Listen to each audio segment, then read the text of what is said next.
Federal High Court grants bail to 10 persons standing trial for taking part in August nationwide protests.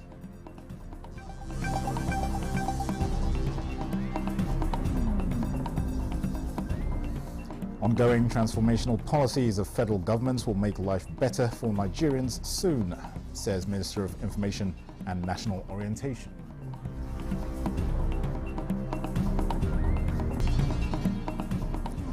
House of Representatives advocates laws to encourage local sourcing of medicines.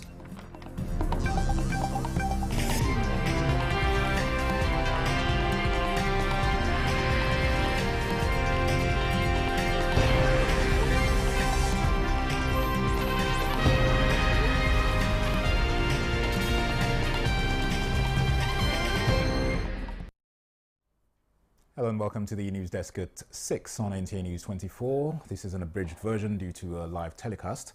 We are broadcasting live from Abuja. I am Dennis Adegunloye.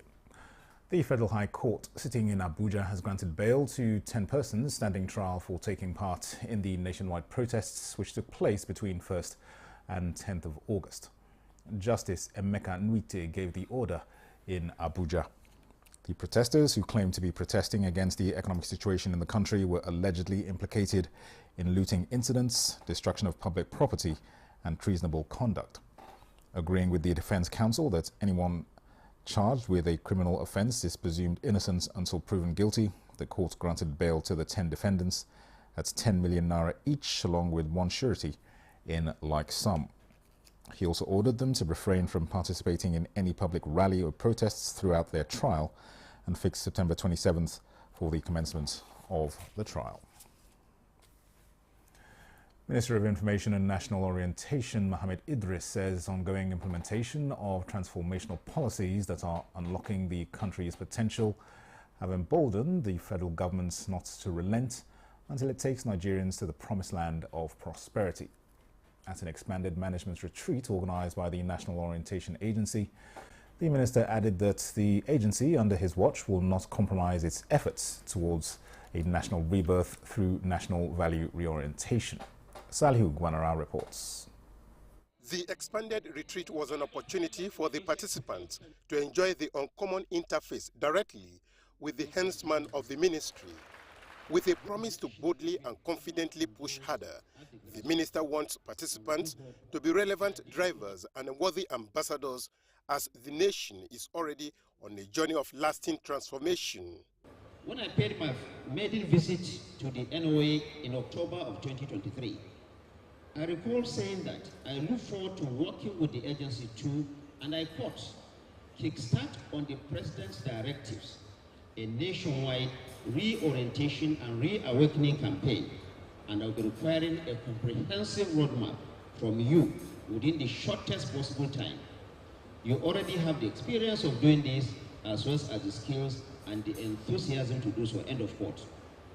I am delighted, therefore, today to say that we have since then gone very far in this regard, producing a brand new national values charter for our dear country, in line with the President's commitment to a moral, ethical, and cultural reawakening across the land, and the entrenchment of the right values, attitudes, habits, and perspectives deep in the hands and minds of the people of this great nation. The National Values Charter, the minister said, was developed as a tool for social cohesion to promote unity with unique implementation plans. 1. To ensure that all Nigerians are fully aware of their rights and protections under the Constitution and the laws of the land, and that governments at all levels are equally aware of all the constitutionally guaranteed obligations that they have to the citizenry. 2nd, to sensitize and awaken all Nigerians to all of our responsibilities as citizens of this great and beautiful country. National reorientation, the minister acknowledged, is the way to go in fostering sustainable peace and guarantee confidence among the leaders and the led. In Abuja, Salihu Abdullahi Gwanara, NTA News. With a large proportion of Nigerian youth connected to the digital space, the federal government wants to engage them using the networks towards peace building and bridging the unemployment gap in the country. Director General, Institute for Peace and Conflict Resolution, Joseph Ochogu, was speaking on the government's policy at a conference marking the 2023-2024 Commonwealth Year of Youth. Joseph Otsen reports. The 2022 Commonwealth Health of Government meeting held in Kigali adopted youth development for the 2023-2024 Commonwealth Year. Development of young people to provide them with the meaningful livelihoods and keeping them from turning to other avenues of crime and armed violence. The digital sector offers important opportunities for young people in this regard. It's good for us to sit down together, engage the young people, and engage them in policy discussion, in policy formulation, how to move the nation forward. A perfect choice for the Nigerian government as it places youth empowerment as a drive to development. We're trying to connect Nigerian youth to jobs that are outside the country. So a bulk of them, maybe 90% of those jobs will be jobs that they will do within Nigeria as outsourcing, and then another 10% will physically go to those countries to work. To commemorate the Commonwealth Year, Institute for Peace and Conflict Resolution, in collaboration with Royal Commonwealth Society, pegs the theme, the Nigerian Youth Budge, Conflict Management and Growing Opportunities for Digital Jobs in Nigeria. And those cycles, actually, they are digitally active. So what we're doing basically is to use this space to begin to connect peace building, conflict management, and the use of digital technology. With this, we can be able to utilize our talents and also make good use of any entrepreneurship opportunity we have or any creative idea we have. We've built a digital platform where you can come and you can earn money from doing gigs. You can showcase your talent and your tech skills and get money on demand. The youth are brought to speed on how to assess opportunities put in place by the Nigerian government and others in the digital space with a view to conflict management. In Abuja, Joseph Otsen, Nta News. Chairman of the National Drug Law Enforcement Agency, Brigadier General Mohammed Buba Marwa, retired, has expressed his heartfelt condolences and sympathies to the government and people of Borno State over the recent devastating floods that have displaced thousands of residents and damaged several properties. Marwa, who is a former military governor of the old Borno State, in his condolence message to the state governor, Professor Babagana Marazulum, empathized with him, the Shehu of Borno, His Highness Abubakar Ibn Umar Garbai El Khanim, victims and residents over the natural disaster. A statement issued by the Director, Media and Advocacy, NDLA Headquarters, Femi Babafemi, says the NDLA boss assures Governor Zulum, the Shehu of Borno, those affected, and the people of Borno State that they are not alone at this difficult time. Our prayers and sympathies are with them as we continue to pray that the floods will recede quickly and the people will return to their daily lives and activities, he said. He expressed sincere respect for the officials of the federal and state emergency agencies, NGOs, as well as well-spirited individuals who are providing support, relief and rescue efforts on the ground in the affected communities.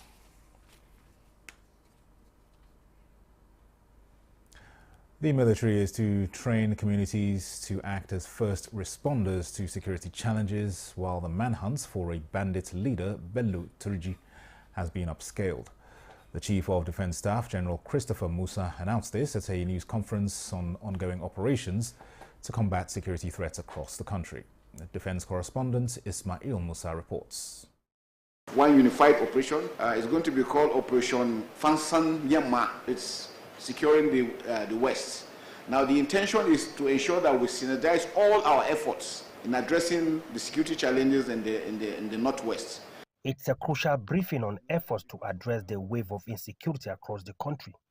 Top is the unification of ongoing operations, whole of society approach to stem banditry, terrorism and pipeline vandalism. Worried by the increase in banditry in the Northwest, the Chief of Defence Staff and Minister of Defence for State were in Sokoto to review ongoing operations. For us to maintain security, the armed forces and security agencies cannot be everywhere. We will try as much as possible to be there, but we're going to build the capacity of the locals to be able to defend themselves for a while before the military will come in. That we have adopted in the Northeast with the civilian JTF, with the hybrid forces, and it has worked. And the issue of Truji is just a deranged individual that feels power, but I can bet you that it's just a matter of time. Similarly, sequel to a presidential directive and a marching order by the Chief of Defense Staff to curb oil theft and pipeline vandalism, all military operations in the Niger Delta have been harmonized under Operation Delta Safe and upscaled, leading to 100% terminal factor. Along the key oil pipelines, I think that is massive. If we can remain at that level, then the directive of Mr. President to work towards having a 3 million barrels per day is achievable within the next few months. This is the third major briefing on the state of insecurity by the Chief of Defense Staff in the last 2 months. In Abuja, Ismail Musa, NTA News. President Bola Tinubu has congratulated His Royal Highness the Itsunupe Alhaji Yahya Abubakar on his 72nd birthday, which coincides with the monarch's 21st anniversary on the throne. A statement by the Special Advisor to the President on Information and Strategy, Bayo Onanuga, says President Tinubu recognizes the strong and purposeful leadership of the Itsunupe as chairman of the Niger State Council of Traditional Rulers and his contributions to the traditional leadership institution and community development. The President commends the first-class traditional ruler for supporting education and developmental initiatives and facilitating healthcare projects in the Nupe Kingdom.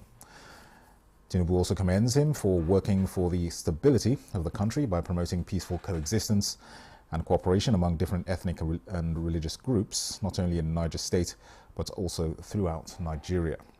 President Tinubu wishes the king good health and happiness as he celebrates the two events. And with that, we conclude this abridged version of the news desk at 6. Thanks for watching. I am Dennis Adigunloye.